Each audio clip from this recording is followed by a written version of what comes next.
Om Ajnanatimidandasya Jnananjana Shalakaya Chakshurun Militam Dhena Tasmai Shri Gurave Namah. I offer my humble obeisances thousands and millions of times to the lotus feet of His Divine Grace, A.C. Bhaktivedanta Swami Prabhupada, and to all of you, because you are Vaishnavas and therefore the most worshipable in the three worlds.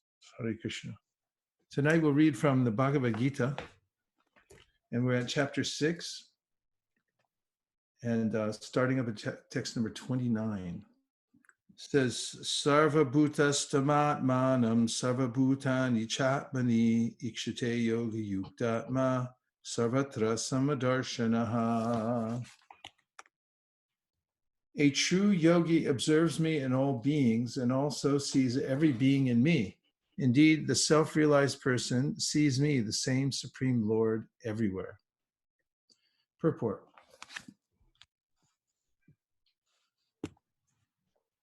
A Krishna-conscious yogi is the perfect seer because he sees Krishna, the Supreme, situated in everyone's heart as Supersoul, Paramatma. Ishvara Sarva Bhutanam Hrideshharajuna Tishtati. The Lord in his Paramatma feature is situated within both the heart of the dog and that of the Brahmana. The perfect yogi knows that the Lord is eternally transcendental and is not materially affected by his presence in either a dog or a Brahmana. That is the supreme neutrality of the Lord. The individual soul is also situated in the individual heart, but he is not present in all hearts. That is the distinction between the individual soul and the supersoul. One who is not factually in the practice of yoga cannot see so clearly. A Krishna conscious person can see Krishna in the heart of both the believer and the non-believer. In the Smriti, this is confirmed as follows. Atat vach cha matrit vach cha atma hi paramo hari. The Lord, being the source of all beings, is like the mother and the maintainer. As the mother is neutral to all different kinds of children, the Supreme Father or Mother is also. Consequently, the Supersoul is always in every living being. Outwardly, also, every living being is situated in the energy of the Lord. As will be explained in the 7th chapter, the Lord has primarily two energies, the spiritual or superior, and the material or inferior. The living entity, although part of the superior energy, is conditioned by the inferior energy. The living entity is always in the Lord's energy. Every living entity is situated in him in one way or another. The yogi sees equally because he sees that all living entities, although in different situations according to the results of fruitive work, in all circumstances remain the servants of God. While in the material energy, the living entity serves the material senses, and while in the spiritual energy, he serves the spiritual energy. He serves the Supreme Lord directly. In either case, the living entity is the servant of God. This vision of equality is perfect in a person in Krishna consciousness. So the word sarva bhuta stam, situated in all beings, atmanam, the supersoul. So the one of the visions of the person situated in yoga, in consciousness of Krishna, is that Krishna is, she sees that the supersoul is there within the heart of every living being. So this is the true test of knowledge. Krishna says, Vidya Vinaya Sampane, Brahmane Gavihastani, Shuni Chaiva Shrupake Cha, Pandita Samadarshina. The test of a person's knowledge or being a pundit is that he or she has this vision that the soul and the supersoul are present within every living being. Just the external body is different. Sarva, Bhutani, and all living entities. Atmani, cha, Atmani, in the self. Ikshati, Ikshate, he does see. Yoga Yukta Atma, one who is dovetailed in Krishna consciousness. Sarvatra, everywhere, Samadarshina. So the true yogi observes me in all beings and also sees every being in me. Indeed, the self-realized person sees me, the same Supreme Lord, everywhere. So the Prabhupada mentions here that the living entity is situated either in the material energy or the spiritual energy. And in this material energy, it's described in the Srimad Bhagavatam that we're in a trance-like state. So Srimad Bhagavatam tells of various levels of consciousness, material consciousness. There's a awakened consciousness, or that is consciousness when the soul in the body is aware of the external circumstances in his or her life and is interacting with them. And then there's sleeping. And in sleep, there's sleep with dreams and sleep without dreams. The mode of being awake is actually a kind of trance-like situation because the living being is absorbed in matter. When he has not developed the consciousness of God and the living entity, then he's in a kind of trance. Krishna describes in the second chapter of the Gita, Dhyayato Vishayam Pumsam Sangasteshu Pajayate, Sangat Sanjayate Kama, Kamat Krodo Vijayate. There's a way in which I'm looking out externally at the world and I'm observing the sense objects, and then I'm becoming enamored of them. And because of that, they pull me in and I become attached to them. And that attachment is a kind of entrancement called abhinibheshata, or absorption in matter. And because of that, I'm not actually able to see my true nature, which is above the senses, above the mind, and above the intellect. Now, interestingly, and this is something that's easily understood logically, that which is more subtle, a more subtle entity can understand a grosser entity, but not vice versa.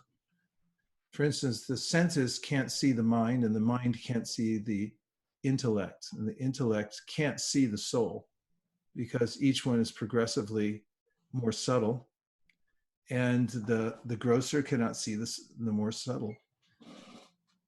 And of course, the living entity is the most subtle because, as Krishna describes to Arjuna at the beginning of chapter 2, the soul is categorically different from matter and doesn't die. It doesn't become diminished at any time by any material circumstance. It's not Chedyo yama dhyayo yama kledyo shosha evacha nitya sarvakatastanur achalom yam sanatanaha. It's eternal. It can't be burned. It can't be dried. It can't be moistened. And it never dies. It only transmigrates from one body to the next.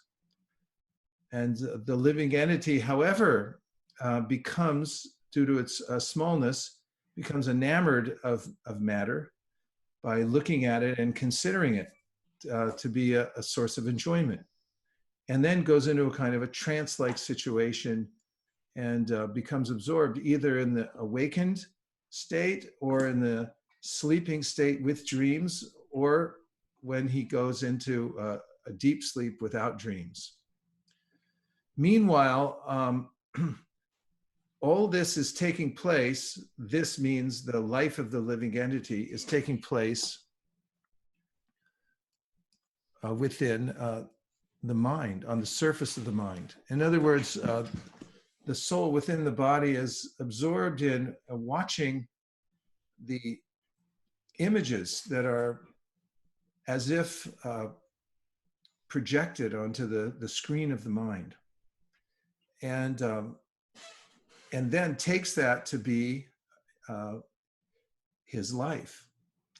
So in enlightened consciousness, when the yogi becomes aware of his own self and sees that I'm separate from the mind, I'm separate from the intellect, and also becomes acutely aware that I'm not the ultimate. There's a source of my life, that I'm being maintained by a super spirit. And in that state, the living entity becomes entranced in the soul, in his own self, and also as he turns his attention towards the super spirit or the super soul, he becomes entranced by the super soul. Either way, he's entranced. It's the nature of the living entity to be in some kind of a trance. So the material trance is kind of like a nightmare for the soul because it's incompatible with the situation in the material world. And it's developed over a long period of time by association with the modes of material nature. The material nature starts in a nondescript way as prakriti, and then when it's agitated by the three modes of material nature, time and karma, it takes distinctive shapes. But as Krishna describes in the Bhagavad Gita, it's all a product of, it's all coming from the same wellspring of energy, which is the lower energy. And then it takes various shapes and so forth. And by my association with the three modes of material nature, I become conditioned by them. And Krishna then says in the Bhagavad Gita, Daivahi esha gunamayi mama maya duratyaya mameviye prapadyante mayametam tarantite. That he describes even the lower energy as divine because it's coming from him. And it's difficult to overcome. It's also difficult to be involved with, as we're experiencing right now. There are constant changes going on in the material energy, and Chaitanya Mahaprabhu told Sanatana Goswami that these harass the living entity who takes on a material body in the form of adhyatmic, adhibautic, and adhidaivik miseries. These are the kleshas. And really these klesha, adhyatmic means from one's own mind and body, one experiences miseries.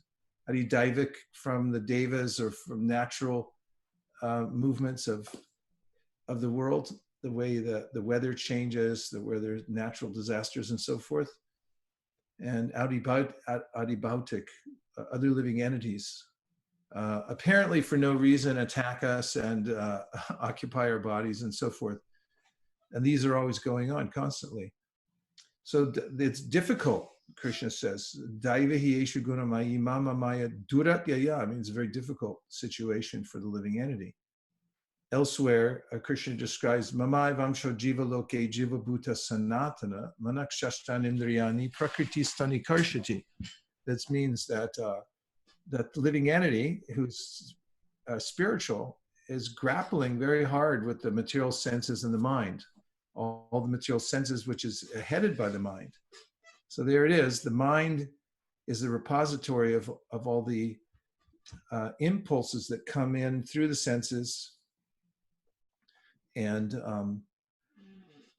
then they agitate the mind, those modes, especially the lower modes of rajas and tamas. And when one's mind is conditioned by rajas and by tamas, then it's impossible to see one's real nature.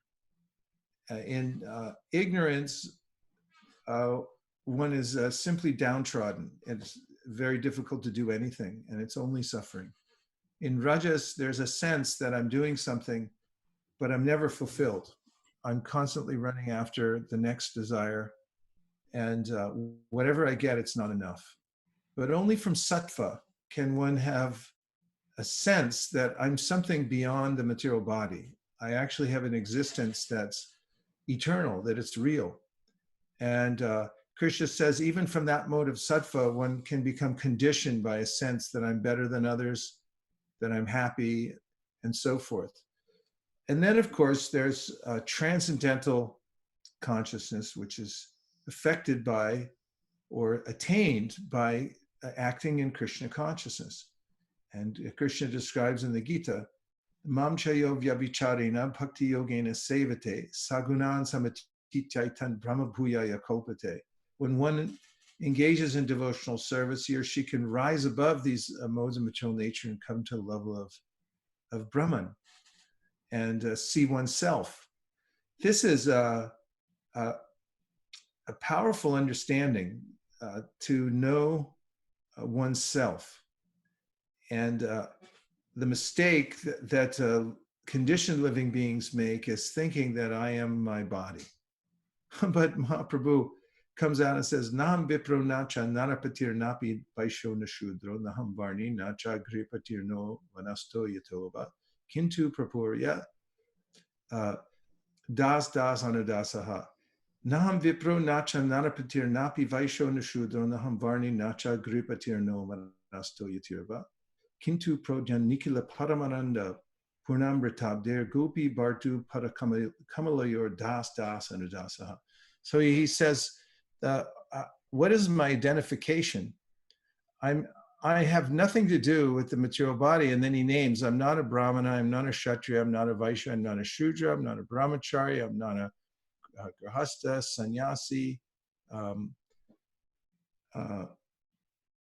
none of these things. I'm actually the eternal servant of the servant of Krishna, who's the lover of the gopis. And most people conditioned by the modes of material nature identify one way or another with the body or the mind, and therefore they suffer.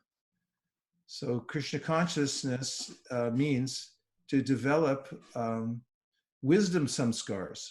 The samskars that we've accumulated over many, many lifetimes, the impressions on our mind, and the way we've become entranced by them, keep me fixed in this bodily conception of life. And then Krishna says, this is what causes samsara.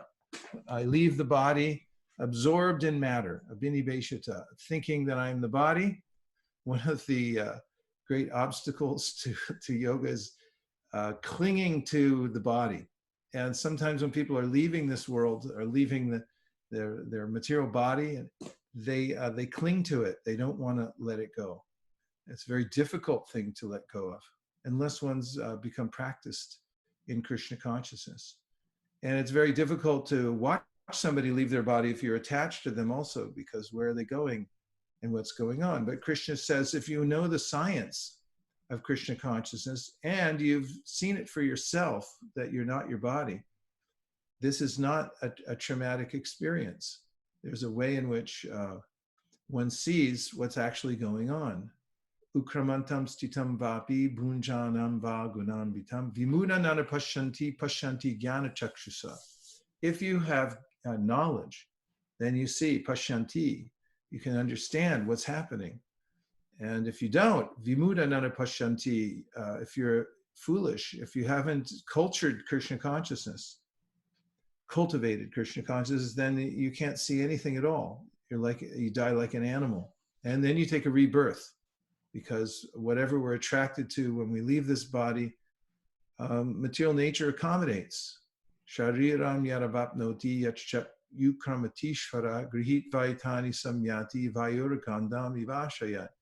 We get a nose and we get an eye and we get all the external senses according to what we're attracted to and what we're attached to and what we're entranced by.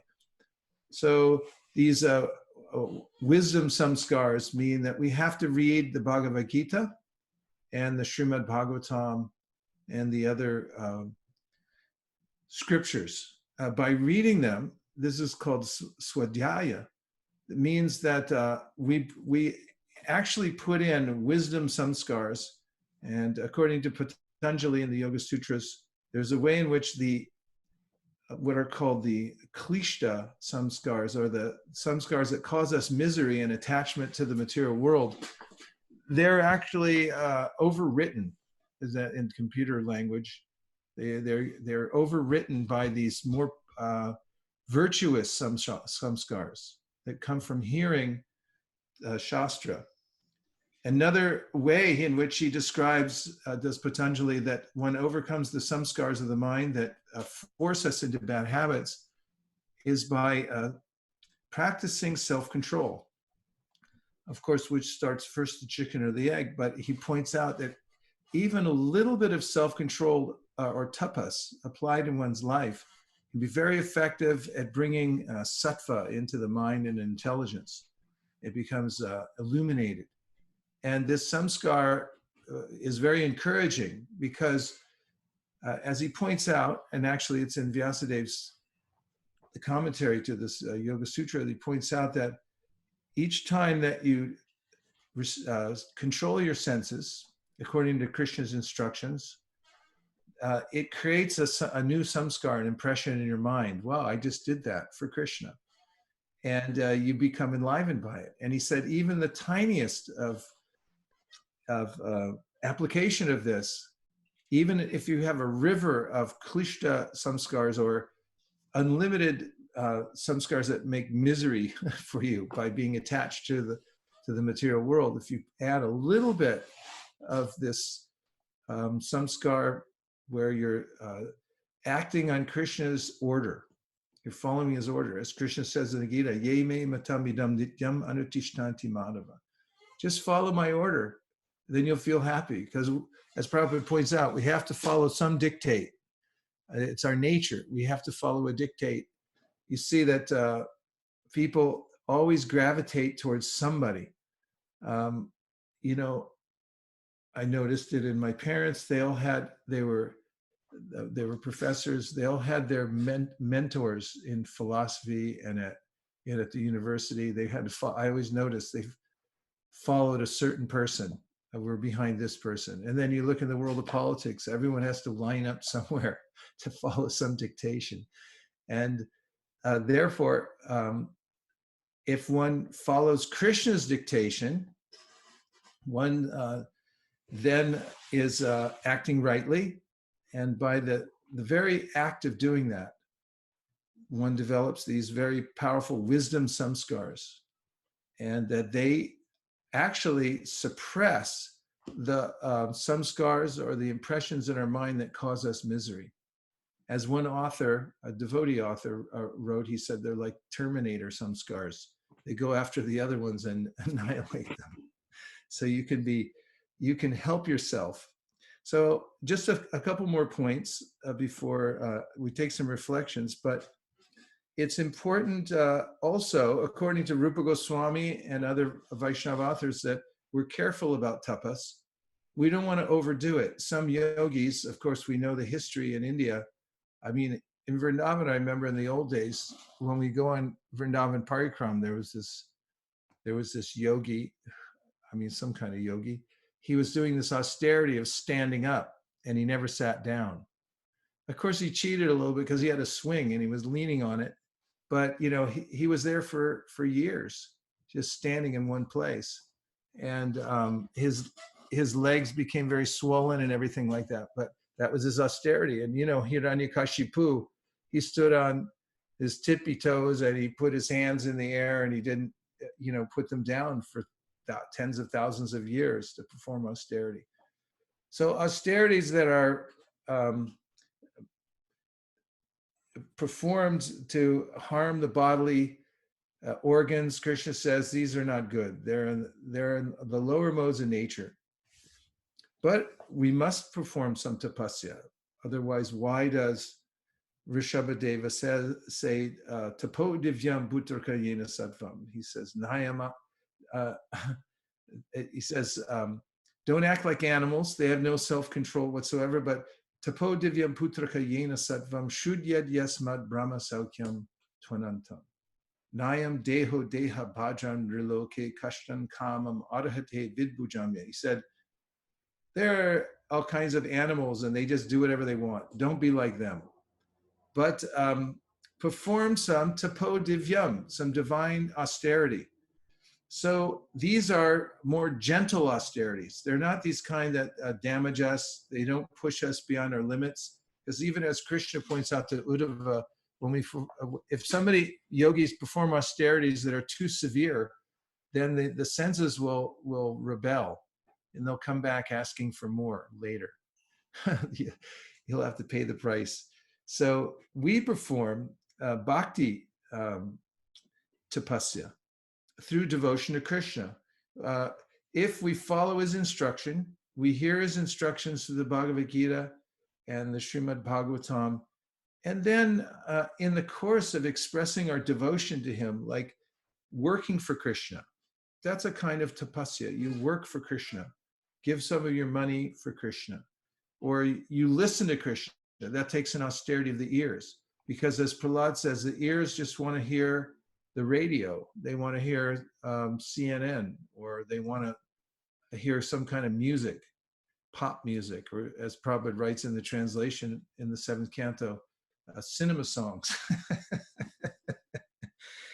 But it's a very gentle tapasya, but if you just redirect your hearing process to hear the Srimad Bhagavatam and the Bhagavad Gita, this is the best kind of tapasya. And then serving him in various ways in his devotees. So by doing that, one can get what's called experiential realization. And then it's recommended for the bhakti yogi who's developing this kind of realization that to have an enlightened engagement with the world. Work in the world, Krishna says, but be enlightened about it. See why you're working there and what's the purpose of it. And then he says you won't be touched by it. So everybody in this world acts according to their understanding. We can't do otherwise. So it's important to come to this standard that Krishna is talking about in the Bhagavad Gita of realizing who we are. We're Krishna's eternal servants. We're non-material entities. We're the Atma within the body. And we should see and deal with others in the same way, understanding that they're spiritual souls. Of course, as Prabhupada says in the Sri Upanishad, we shouldn't imitate the Uttama Adhikari. And however, we should anupashyati, we should follow in the footsteps of those who understand this completely, and we should understand it through Shastra. And as much as possible, we should have pratyaksha. Pratyakshavagaman dharmam. We should actually realize it for ourselves, because only in that will we find a real satisfaction and a real enlightened way of living. And now we'll take a few questions or reflections. Here's Vaikuntha Nayaka coming all the way from Mysore. He says, do samskars, impressions, and conditioning all mean the same thing? Yes. So there are a couple terms that Patanjali uses in his Yoga Sutras. The vrittis, which really, the root word of it means turning. So turning and churning. There's ways in which the mind is always turning around, always like, I like to eat something one week and this is the best thing I ever had. And then something changes and I say, I don't like it anymore. People, they get together and they say, I love you. And then, 2 years later, 10 years later, 22 years later, they say, I hate you now. And I never want to see you again. These are all the churnings of the mind. In any case, a samskar is an impression. It's very subtle, and it's left in the mind, and the vrittis are also a kind of impression. And perhaps the samskars are described as being a little deeper. The fact is, we've accumulated unlimited numbers of impressions that are left. Whenever we have an interaction with the world, it leaves a little photograph in our mind. I mean, look through your hard drive just in this lifetime and see how many little things you've got there. There's a record down at Facebook of everything that you've ever looked at. Probably the government has it too. And imagine that times a trillion, and then towards times trillions of lifetimes. And you can see how many impressions are there within the mind. And when a baby's born, people that don't have knowledge think that, it's a clean slate, but actually even the baby is dreaming inside the womb, and in a very simple way. And then later, as it develops and the brain develops, there's much more recognition of all these samskars, and they start to manifest in one's predisposition towards certain kinds of things. In fact, one may think I'm acting freely, and Krishna says this in the Gita, Prakrite kriyamana nigune karmani sarvasha ahankara vimudatma kartaham iti manyate. Person thinks I'm free, I'm doing all these things, I'm choosing what I like, but actually you're not. You're being dictated to by your mind, telling you, take this, take that, based on the kind of samskars that you've developed over a long period of time. So there's not a huge difference made in the Yoga Sutras about samskars and vrittis. They both have their effect on the mind, and they're described to be like a print, a little print of the activity is left whenever we have an interaction with the world.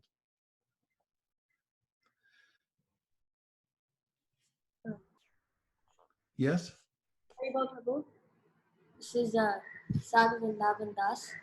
That is. And How do you, yeah, so many people have heard the Jamila story of how he first went, how he first was a devotee of the Lord, and then he became a materialist because of a prostitute.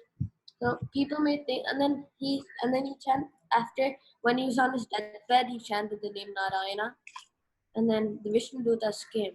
So many people might think that, you know, I will do all like materialistic stuff now, but when I'm on my deathbed, I'll just chant Narayana. So I don't get it, like how people may think that I'll do materialistic stuff and then I'll chant Narayana, and then the Vishnu Dutas will come, so I can enjoy my life here, and then I can on my deathbed I'll just chant Narayana and the Vishnu Dutas will come.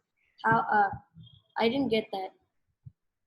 you didn't get what? Why people think that? Or what's the I difference? didn't get how why no, because I didn't get the like how why the Vishnu Dutas came. I mean, they came because he chanted Narayana, but how people might think that. So how do you what will you how will you know? Well, there's a couple points, Sadhu, and that is, those are that the quality of the chanting, it makes a difference. And the way that Jamil chanted was innocent. He was calling his son. And he wasn't chanting because he had a sinful life and then he thought, well, let me get rid of all these sins, so I'll chant. That's nama aparadha. And this effect isn't the same at all as what happened with the Jamil, because the Jamil in his earlier life had been a dutiful Brahmin. He had cultivated devotional service as well. So he had those impressions there already, an inclination. And then when he fell down due to these retrograde kind of samskars and interaction with the modes of material nature, then it was an innocent way in which he was calling out. He was actually calling for his son, not for Narayan. But it was because of his association with devotional service earlier on that he called his son Narayan in the first place. So that's one thing. And another thing is that it's one thing to say that I'll just wait till the end. But anyone who's been in school knows if you wait till the end to practice, to write your essay the night before, it doesn't work out too well. Or just say, I'll wait till an hour before I take my final exam. I'll wait till like 5 minutes before I take the SATs. I mean, death is harder than the SATs, way harder. And if I waited 5 minutes before I took SATs, how well would I do? So people can say so many things out of arrogance that I'll do this and I'll do that. But actually, we should be humble and understand that we're really at the mercy of the Lord. And we should be fully absorbed in him as soon as possible. In fact, that's something that Prahlad said, Komara acharet pragno dharmam bhagavatam iha, durlabam manushan janma, tarapya dhruvam artadam. He said, it's very valuable human form of life. He said, but don't wait. Start to practice as soon as you're a child, as soon as you understand that I have this opportunity. You're right if you understand that this is a valuable opportunity and I should use it. These arrogant people who say, you know, I'll wait till later, it doesn't matter, and things like that, they don't do that well. It doesn't work out. So practice well when you have the full consciousness and you can really put your heart into it. And if you're lucky enough to start when you're young and really get some momentum and keep going through, if you can make it through your teenage years, oh my God. I mean, it's so powerful because generally most people get swept away in their teenage years. They just somehow or other, they just become stupid. And they start thinking that they have to show off for the opposite sex, and they do all kinds of crazy stuff. But if you can keep your senses regulated, you don't have to be an austere yogi, but if you're sensible and regulate yourself and you stay engaged in devotional service until, you know, you're past the hormonal, you know, hurricanes, you can be become an acharya or something like that, because it's so valuable from the time you're 16, 17, all the way through 28, 30. You stay connected to Krishna consciousness, and then, you know, you take some huge responsibilities. Thanks, Sadhu. Let's see what else we got here.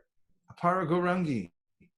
Shraddha, do you mind if I'm reading this, or do you want to read them? Oh, no, Maharaj, this is good. I don't want to steal any service here. Okay, she said, please accept my respectful obeisances. All glories to Srila Prabhupada. Mine to you. I like the point how the devotional impressions have the power to overwrite material samskars. Also the phrase wisdom impressions. Yeah, wisdom samskars. Wisdom samskars. Yeah, so there's something you can do about it. It's not that we're just helpless and, you know, the mind the way it is, we got it, we can leave it that way. You can change it. You can overwrite those things. And that's the practice of devotional service, especially working for Krishna, reading, studying the Shastra and hearing it. Very important and powerful. It has to be done every day. A Nityam Bhagavata Sevaya means at least once a day you have to overwrite. And then japa. These are three things even Patanjali mentions in his section on Kriya Yoga. I said, because most people can't perform meditation because the mind's too agitated. You'll sit down, you'll just get right back up again. You sit down and you start to meditate and you'll think, like, I got 50 emails I got to write. I can't do this now. There's so many things going on. The mind is spinning. So through the practice of bhakti, this practice that's been given to us by Srila Prabhupada through Rupa Goswami and Chaitanya Mahaprabhu, it works. It actually cleans the heart. Chaito Dharmarjanam, the Sankirtan and the working for Krishna. Prabhupada gave us this this way in which we can work for Krishna by spreading the Krishna consciousness movement. I've watched here at ISV, there are devotees here who are so qualified, they could start their own, you know, empires, and some of them, you know, are doing that on the side. But they put all their intelligence and their physical stamina into spreading Krishna consciousness. Meanwhile, you know, we're all growing old. And if you do that throughout your lifetime and you chant Hare Krishna and hear Srimad Bhagavatam, there'll come a time when it becomes really easy to sit and hear, and that's all you want to do. And that's what Kapila Dev says is the sign that you've made it in bhakti. Madguna Shruti Matrina, Mai Sarva Guhashaye, Manogatira Vichina, Yata Gangam Bason Budao.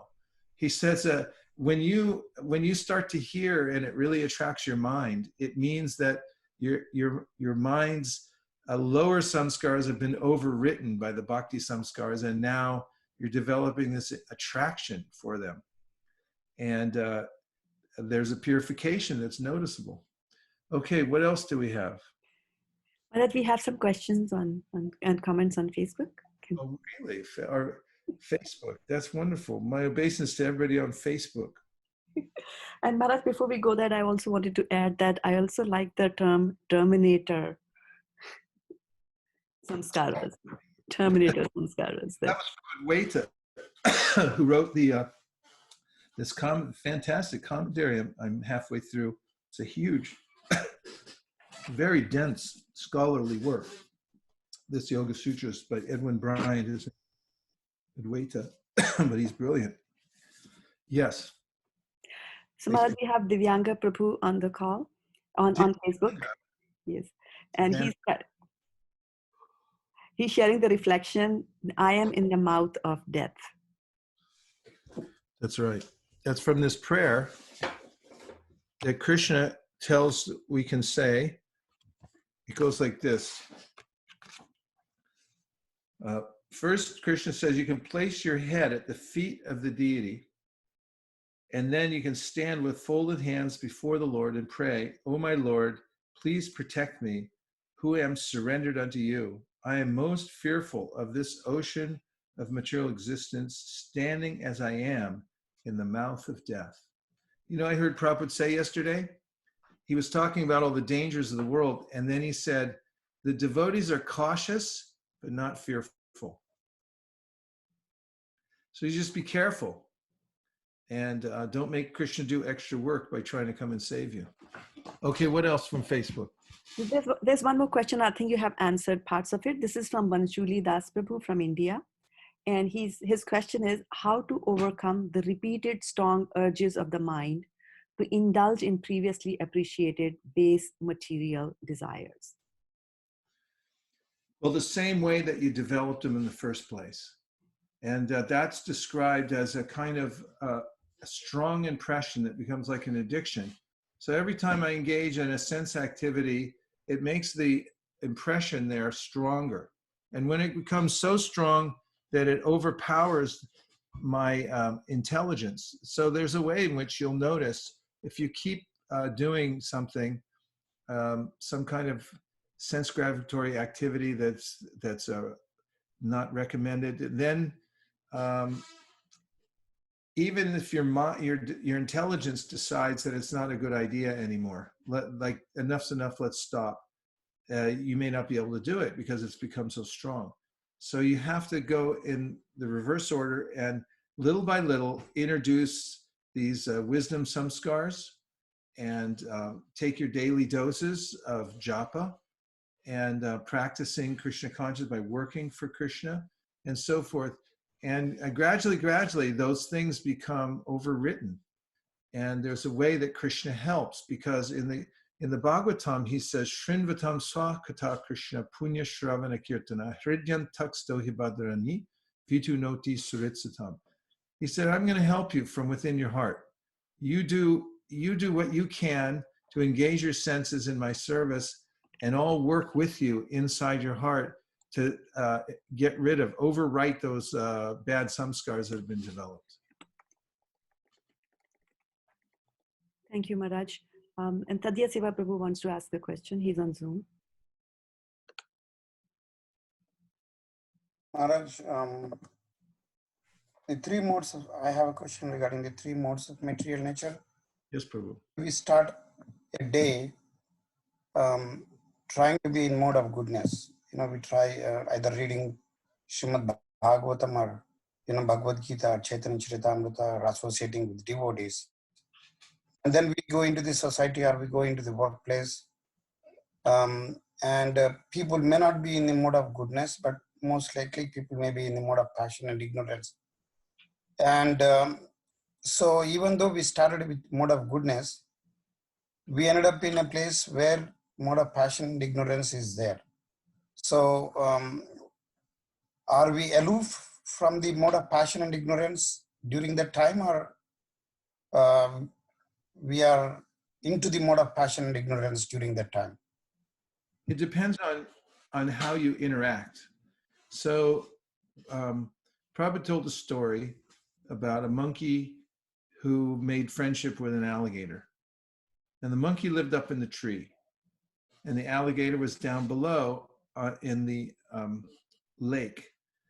And they struck up a conversation, even though they're mortal enemies, because crocodiles eat monkeys.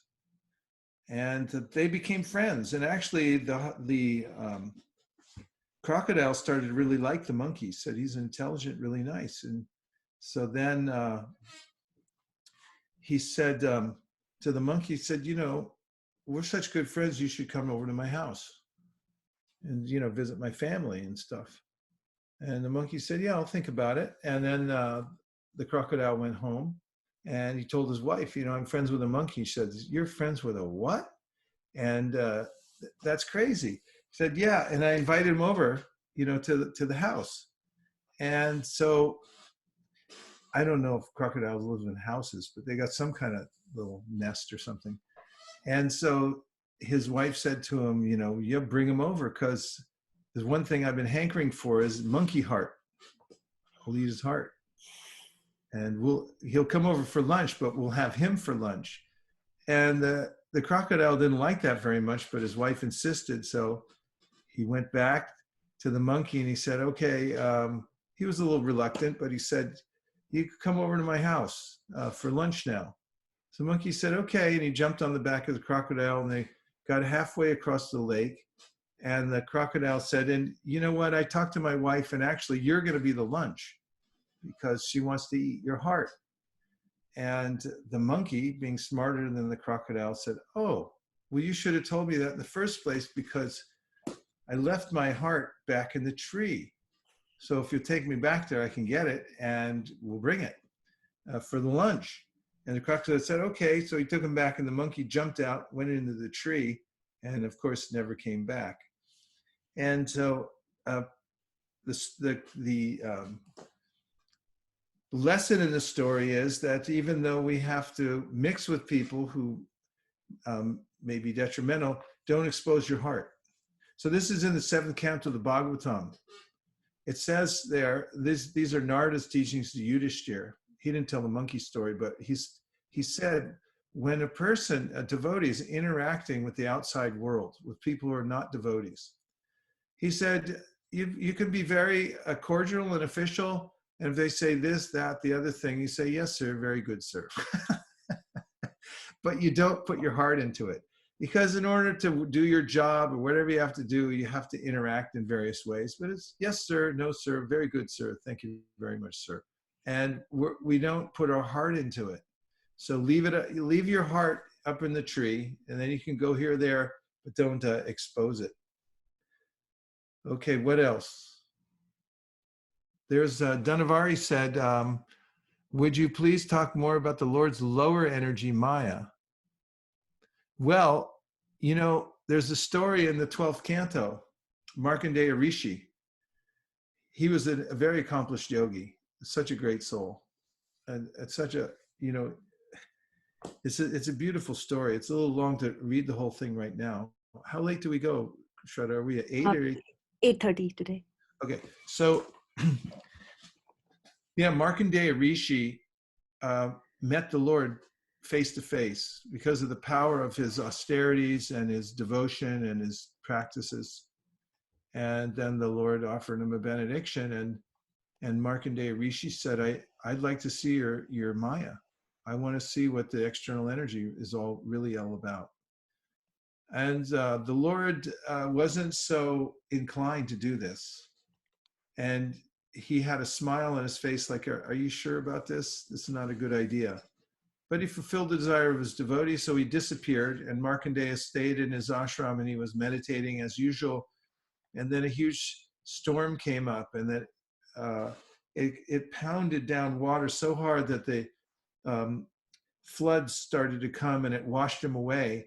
And then for thousands of years, he was being tossed in the waves of like the Koslo Ocean. It was so powerful.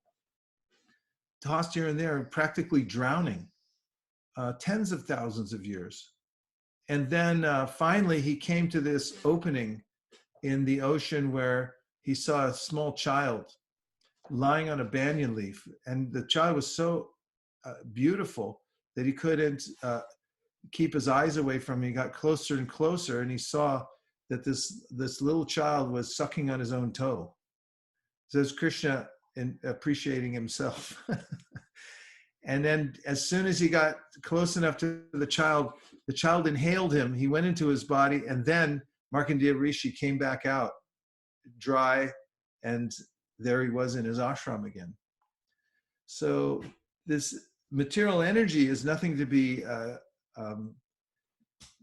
we shouldn't dabble in it. We shouldn't test it either.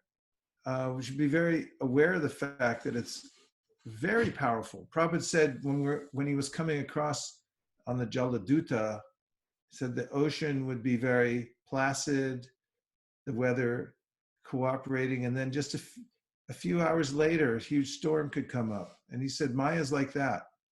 At any time, things can completely switch and go the opposite direction. So the material energy is Krishna's energy, and it's really meant to reform our idea about being separate from Krishna and sensitize us in different ways. So that's something about Maya.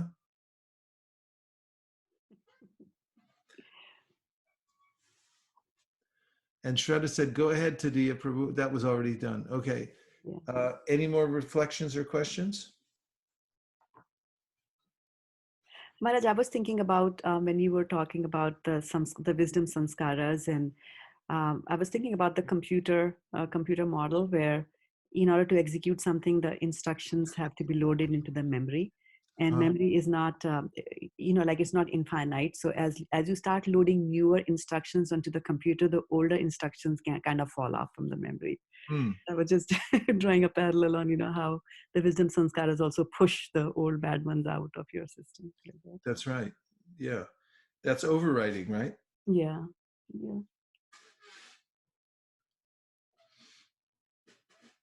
Okay, so now I'm going to read the next verse.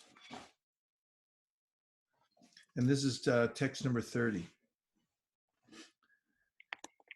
Yo mam pashyati sarvatra sarvam cha mai pashyati tasyaham na pranashyami sa cha me na pranashyati. For one who sees me everywhere and sees everything in me, I am never lost, nor is he ever lost to me. Purport: a person in Krishna consciousness certainly sees Lord Krishna everywhere, and he sees everything in Krishna. Such a person may appear to see all separate manifestations of the material nature, but in each and every instance, he is conscious of Krishna, knowing that everything is a manifestation of Krishna's energy. Nothing can exist without Krishna, and Krishna is the Lord of everything. This is the basic principle of Krishna consciousness. Krishna consciousness is the development of love of Krishna, a position transcendental even to material liberation. At this stage of Krishna consciousness, beyond self-realization, the devotee becomes one with Krishna in the sense that Krishna becomes everything for the devotee, and the devotee becomes full in loving Krishna. An intimate relationship between the Lord and the devotee then exists. In that stage, and I just mentioned about that in conjunction with the point I made earlier about working for Krishna. One of the ways to work for Krishna is to spread the Krishna consciousness movement. So Prabhupada writes in the Nectar of Devotion that when one advertises Krishna's glories and invites people to come and serve him, this is very pleasing to Krishna. Otherwise, why would he say in the Bhagavad Gita that there's no one more dear to me than this person who's doing this? And he similarly says that this is a way in which one develops friendship with Krishna. You go out and you teach others about Krishna and his qualities and how to worship him and so forth. And this is one of the ways in which you actually develop this relationship of friendship. You become Krishna's friend. At this stage of Krishna consciousness, beyond self-realization, the devotee becomes one with Krishna in the sense that Krishna becomes everything for the devotee, and the devotee becomes full in loving Krishna. An intimate relationship between the Lord and the devotee then exists. In that stage, the living entity can never be annihilated, nor is the personality of Godhead ever out of sight of the devotee. To merge in Krishna is spiritual annihilation. A devotee takes no such risk. It is stated in the Brahma Samhita 538. Premanjana Chudita Bhakti Vilochanina Santaksadaiva Hridayeshu Vilokayanti Yam Shama Sundaram Achintya Guna Swarupam Govindamari Purusham Tamaham Bhajami. I worship the primeval Lord Govinda, who is always seen by the devotee, whose eyes are anointed with the pulp of love. He is seen in his eternal form of Shamasundar, situated within the heart of the devotee.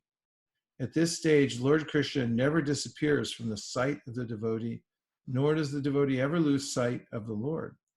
In the case of a yogi who sees the Lord as Paramatma within the heart, the same applies. Such a yogi turns into a pure devotee and cannot bear to live for a moment without seeing the Lord within himself. We find that Kardama Muni was such a soft-hearted yogi. He meditated and pleased the Lord through his practices, and the Lord appeared to him. And it's mentioned in that section of the Bhagavatam that the Lord was so compassionate towards this devotee, Kardama, that a tear came to his eyes.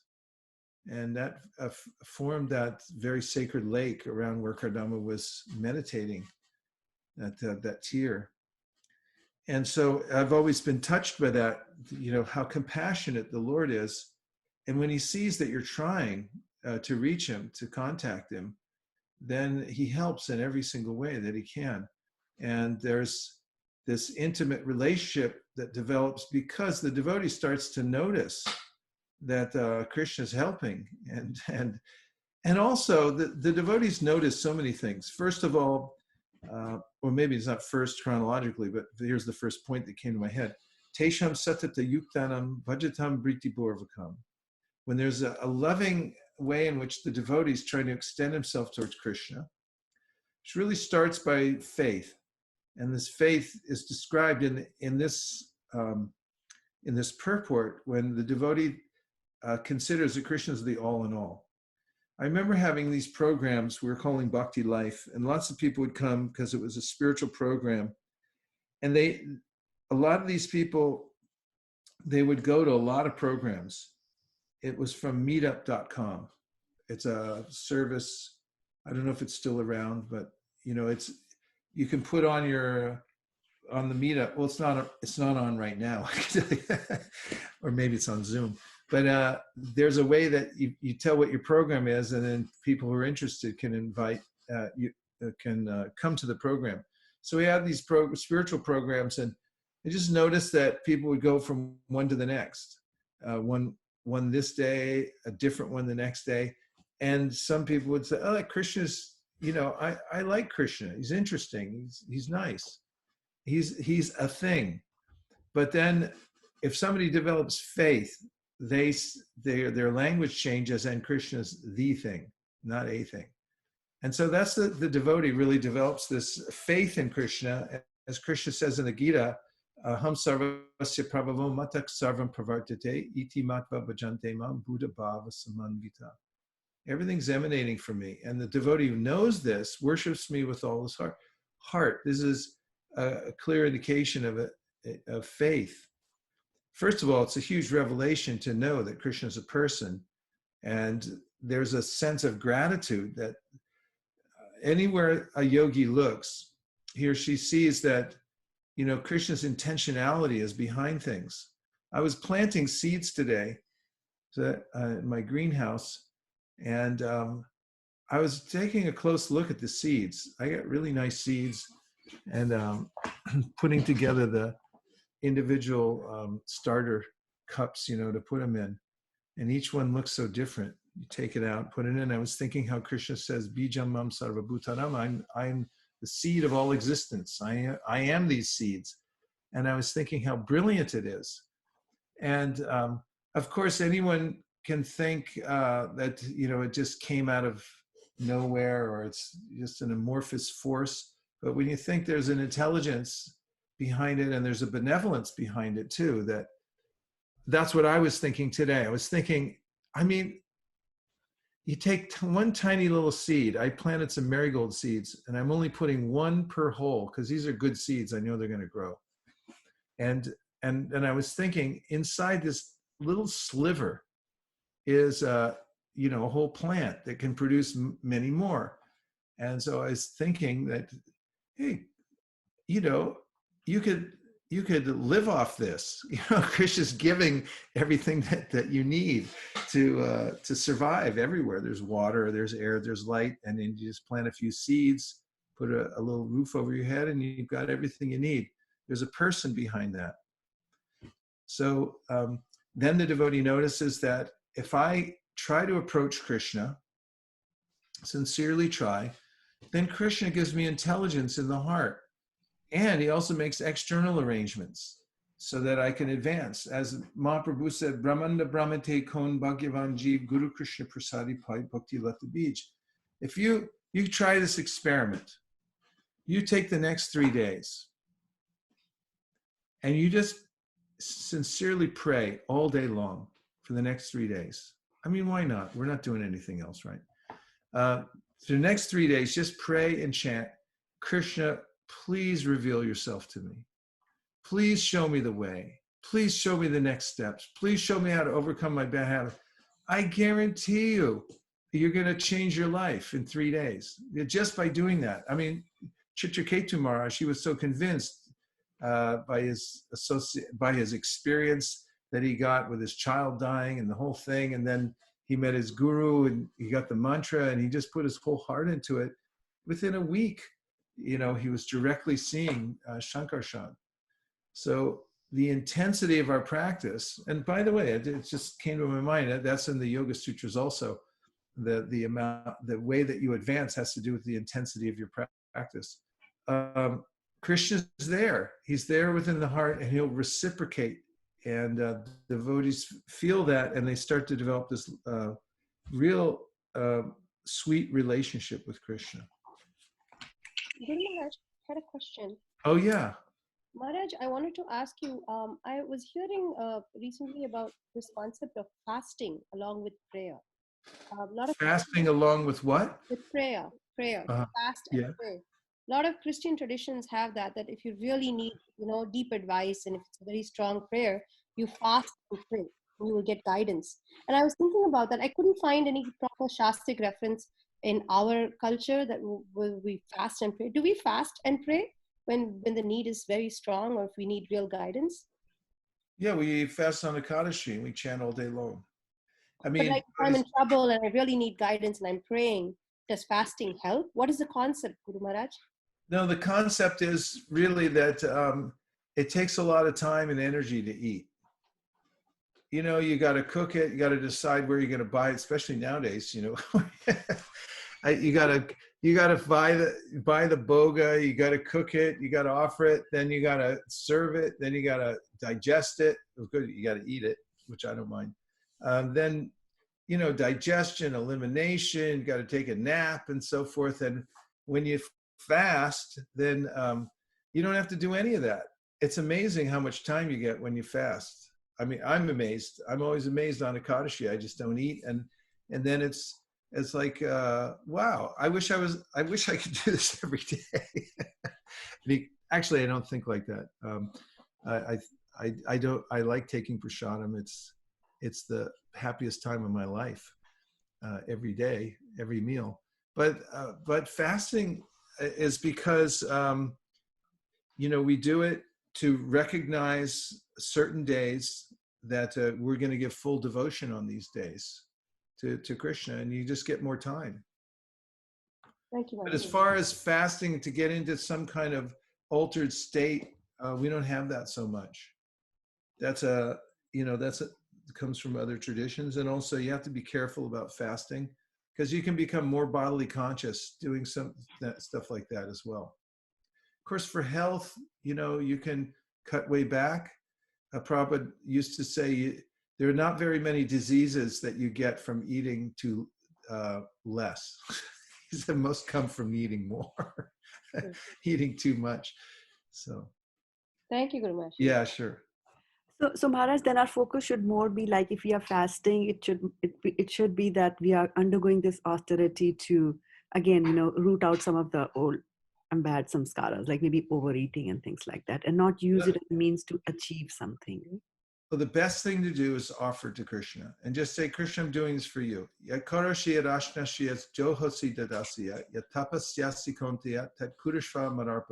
you do, whatever you eat, whatever you offer, give away, whatever austerities you perform, do it as an offering to me.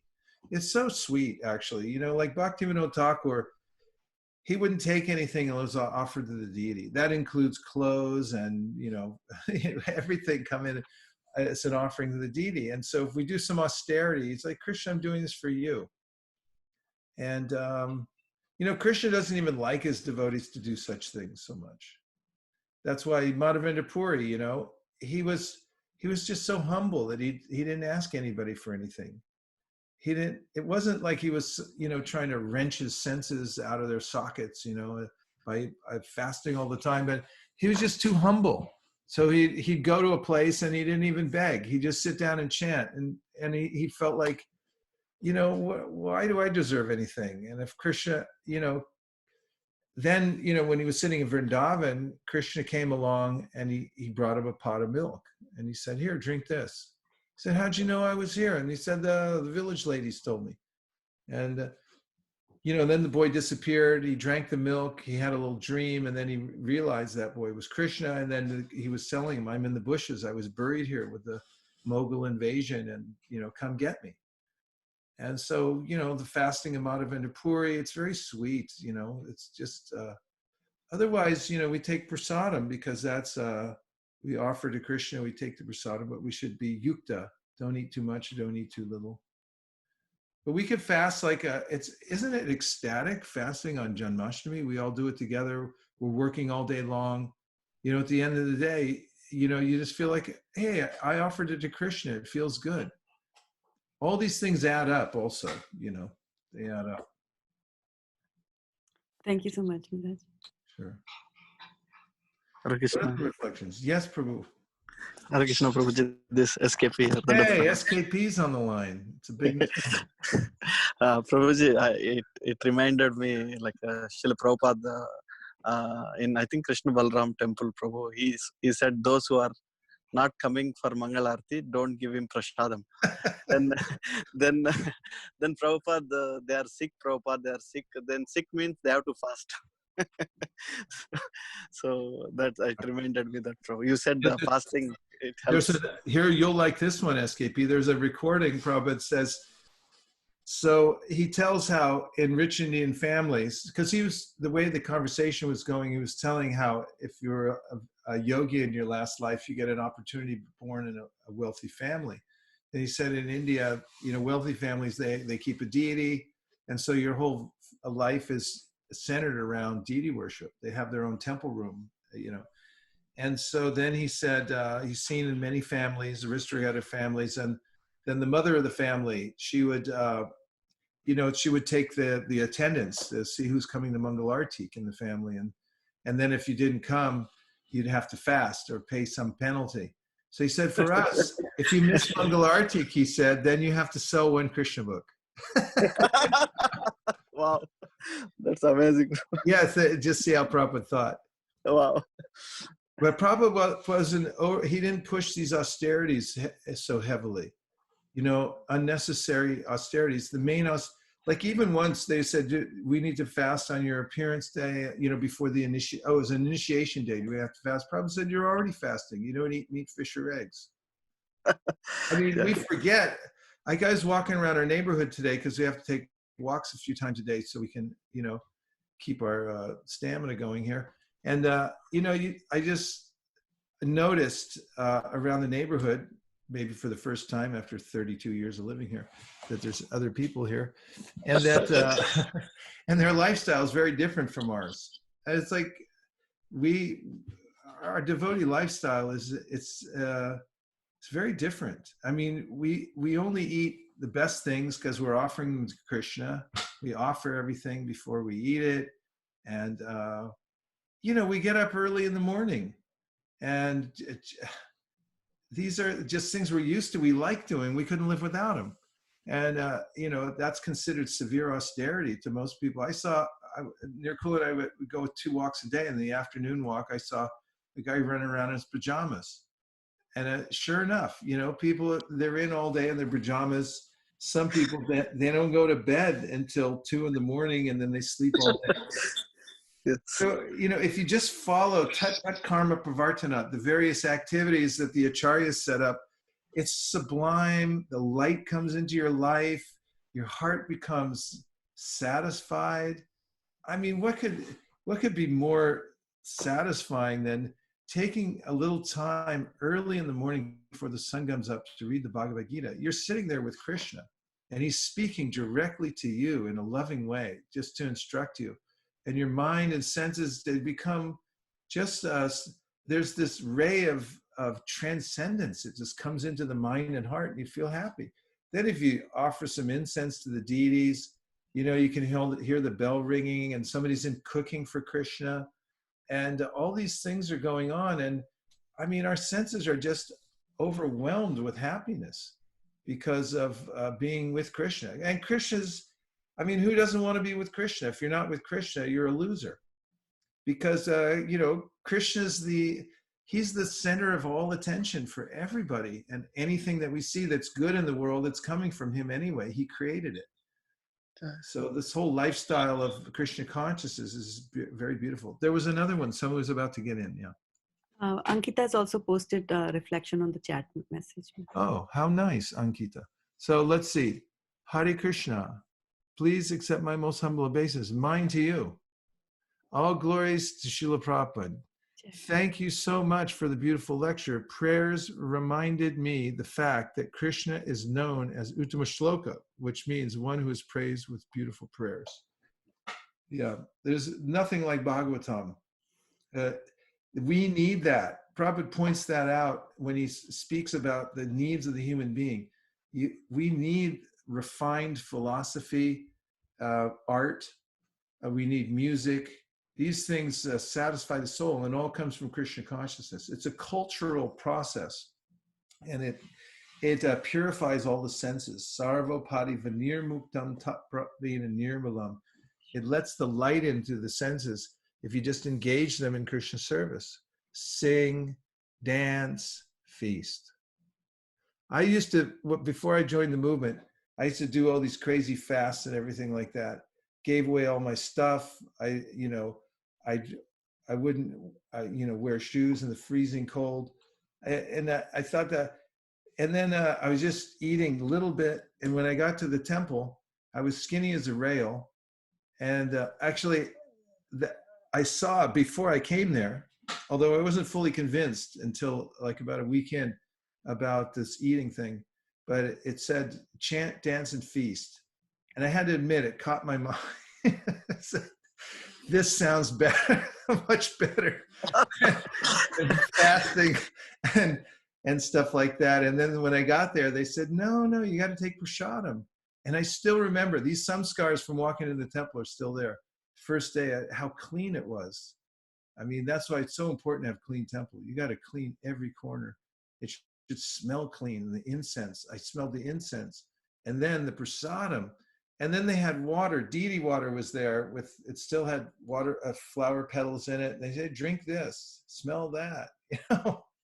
And those are the things that that for bhakti yogis, those are the samskars. And all you have to do is live around Krishna, because that's what he does every day. He's into all the best stuff. Hare Krishna Maharaj. Hare Krishna. Hey. Good to see you. I love the backdrop. That's usual as background. Yeah. Now, Maharaj, a quick question talking about austerity. So, what should be our mindset, or why should we do? So, I mean, why whenever we do some austerity, especially let's say we go on a dham, then sometimes we do a little more than our capacity in terms of austerity. Now, so what should be our mood of those austerities? We're not limited to dham, of course, even otherwise. Well, one way to think about it, Prabhu, is to think about following in the footsteps of the great souls. So when you go to the dham, you find out, what did Prabhupada do when he came to the dham? What did others in our line do? And of course, following in the footsteps, meaning doing what you can do accordingly. Because Dhruva Maharaj, you know, he's, we can't imitate him, but Prabhupada says you can follow in his footsteps. So let's say you go to the Dham, and there's some austerities that you can do when you get there. Like one of the austerities, as soon as you get to the Dham, you should roll on the ground in the dust of Vrindavan. So, you know, you might just go like, ew, you know, like, I don't know. You know, you have to overcome the mind and just roll in the dust and, you know, experience that. And then when you first get there, you know, you can do some fast and you should take a bath. Of course, like the Jamuna became really polluted, and then even sadhus weren't going in because they're pouring chemicals in, you know, upstream. So then, you know, you wouldn't do the austerity and say like, oh, I have to go in anyway, even though other sadhus aren't going in right now, you know, and do that kind of thing.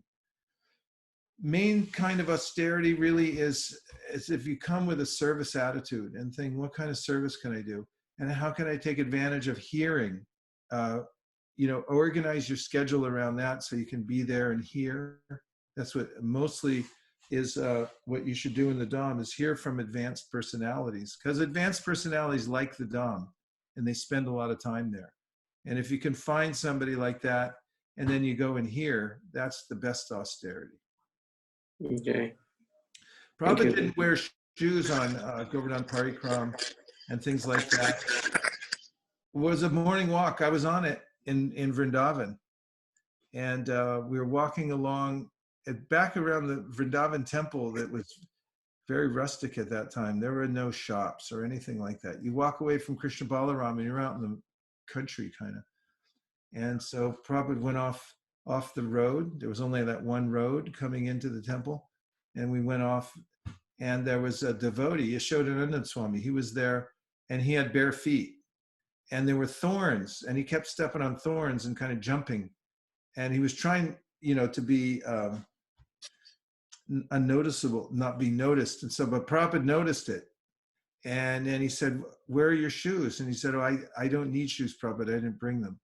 And Prabhupada said, no, you know, you're walking and you're pricking your feet. And he said, Prabhupada, to be with you, it is all right. And Prabhupada said, it is in no way all right.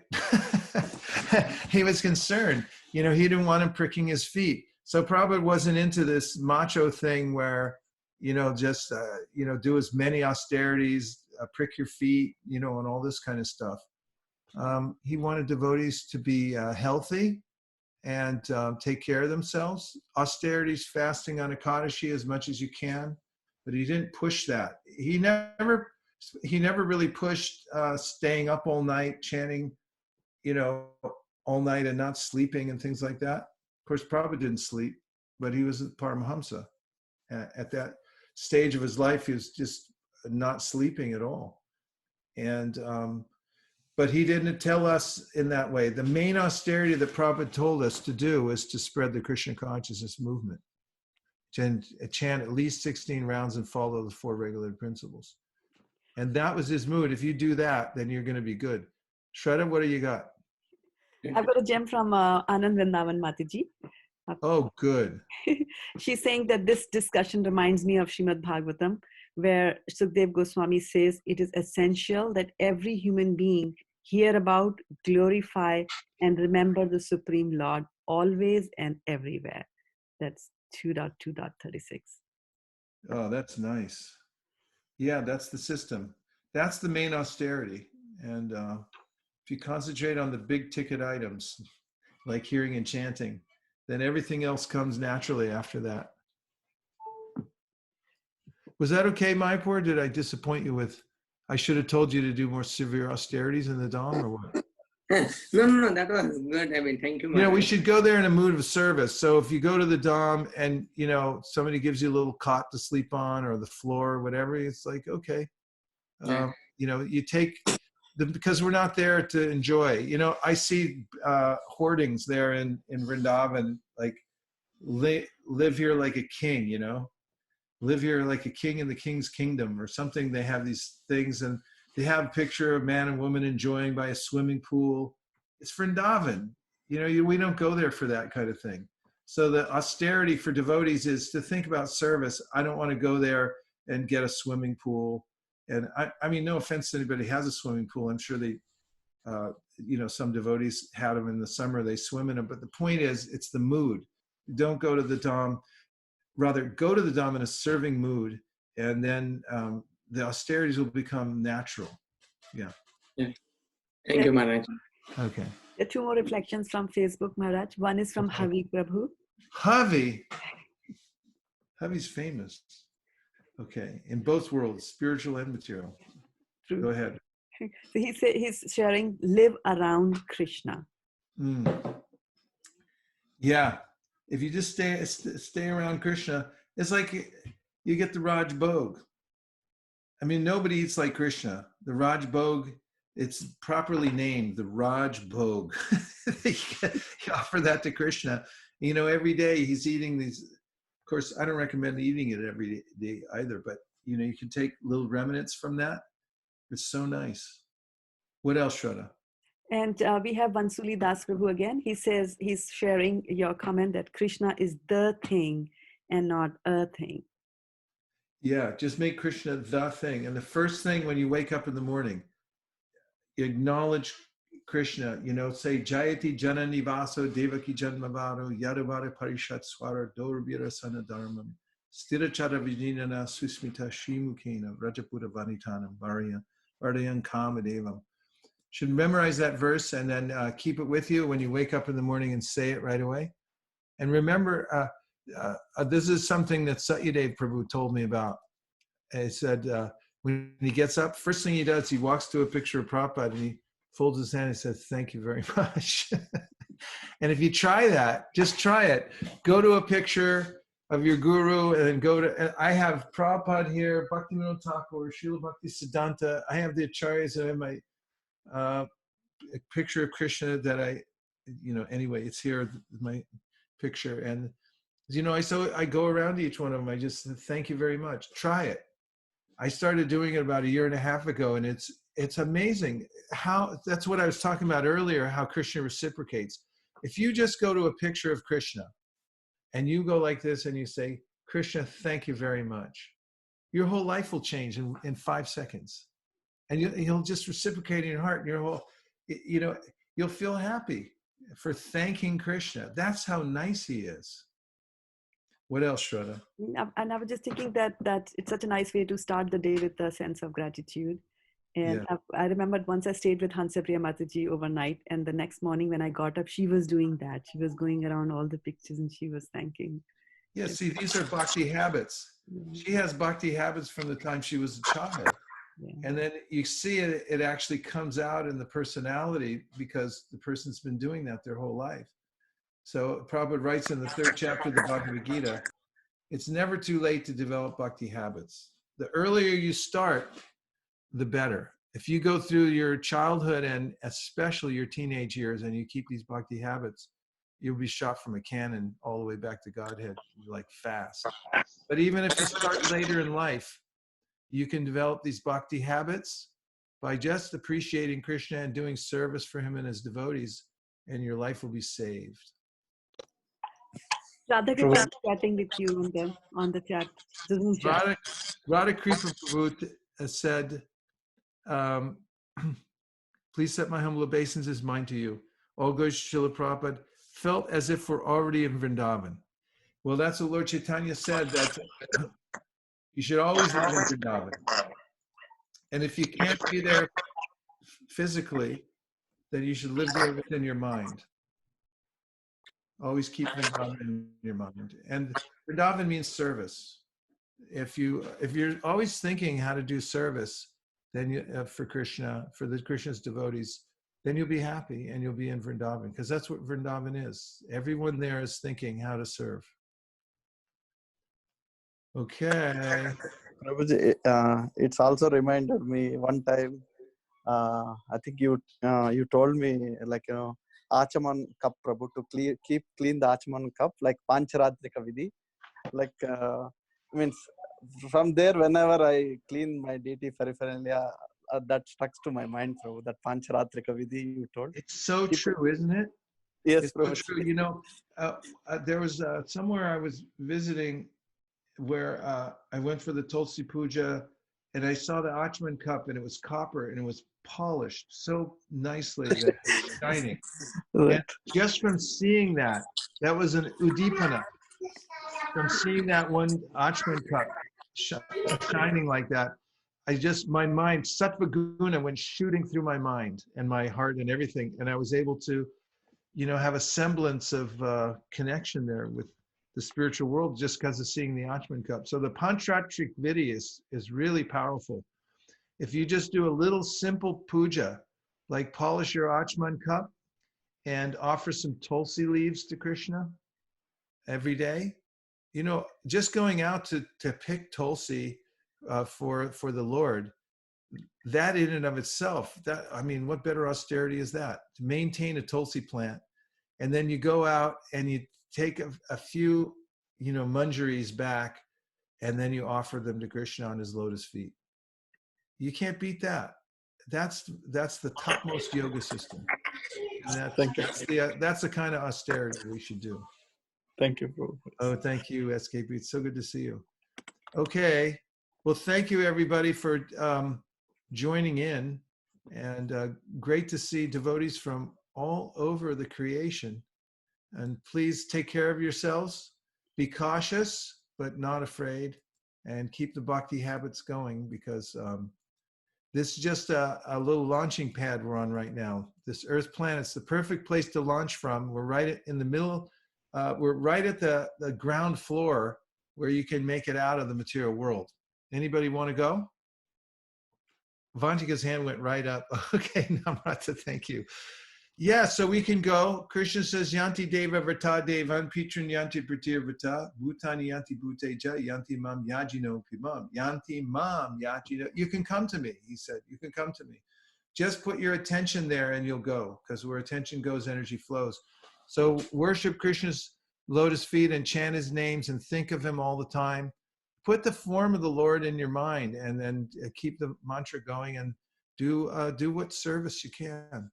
Hare Krishna. Nachari Armarman, Nachari Armarman, Nachari Armarman, Nachari Armarman, hey, Nachari Armarman, Nachari Armarman, Nachari Armarman, Nachari Armarman.